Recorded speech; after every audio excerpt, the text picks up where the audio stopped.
Welcome back to the Midlife Ride. My name is Chris. Catherine is behind the camera today. And today I'm out here doing something I've never done before. And that's starting a fire with this magnesium flint striker I got for our personal survival kit. One of the things that I mentioned before, with all this stuff, if you're building a survival kit, it's important to know how to use it. And I can tell you, it takes some patience to shave off enough magnesium to start a fire. It took me around 10 minutes. It's also something that you wouldn't want to do in the dark, so I recommend some daylight, not waiting until the very end of the day to do this. So just so you know, you'll also need a pretty sharp knife. I was able to shave off about a quarter-size pile of magnesium, so hopefully that'll be enough. I have my tinder bundle set. I'm using an elevator fire lay that I learned from the Gray Bearded Green Beret, so wish me luck, because honestly, I don't know how this is gonna go.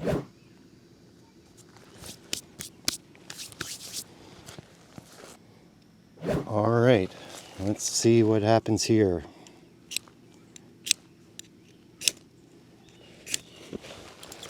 Well, that worked pretty well.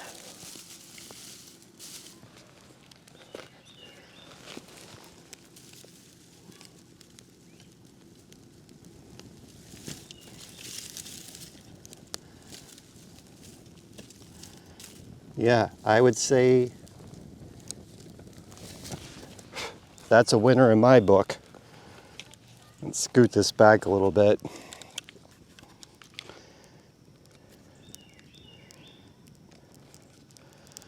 So yeah,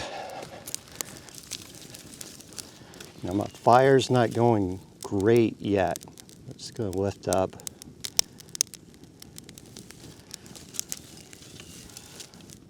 Let that get going really good.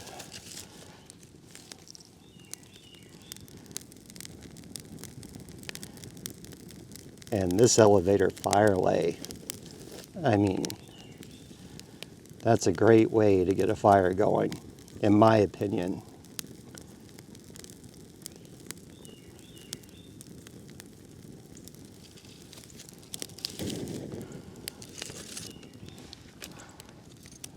Let that catch really good. Now, one of the other things I have going on today is while I was gathering wood with my nephew, I found some punky wood, and I'm going to attempt to make some char cloth, or some charred, going to attempt to make some charred natural material while we're out here.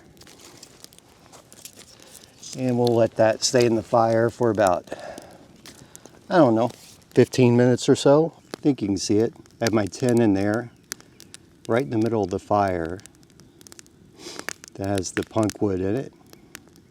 I'm actually going to build up that fire around it a little bit more.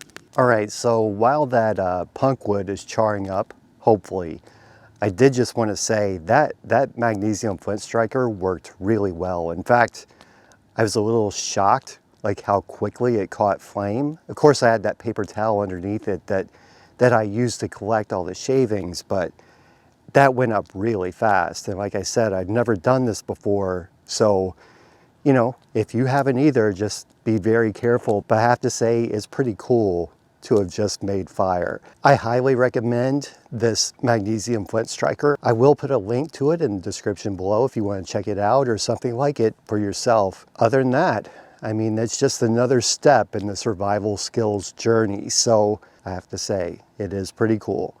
I am pretty happy about this too. That punky wood charred up really nice.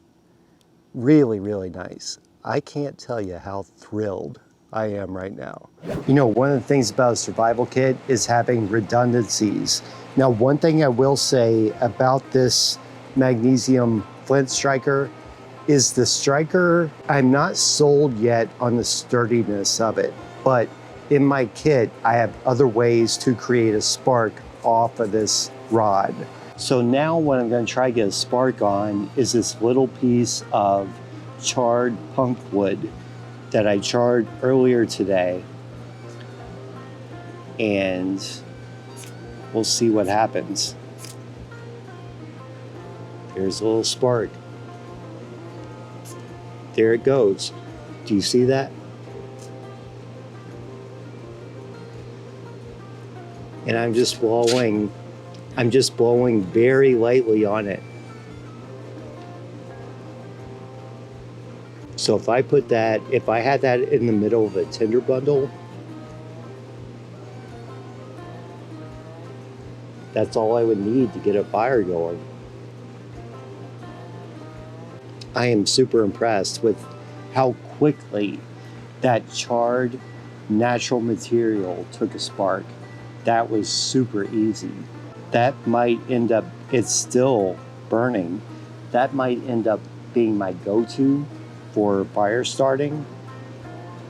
I'm amazed, and with very little effort. So this Magnesium Flint striker might not be the best option out there, but it will get you where you need to be in regard to a fire in an emergency situation. I'm convinced of that. So, and this thing is still burning. Just a really light breeze blowing and it's still burning. It's, that stuff is pretty amazing. All thanks to a little bit of punk wood and a deck of cards 10 from Four Queens Hotel and Casino in Las Vegas. It actually did come in handy. If you like this video, give it a thumbs up. Be sure to subscribe if you haven't already. Hit that little notification bell so that you know every time we release a new video, and we will see you on the next episode of The Midlife Ride.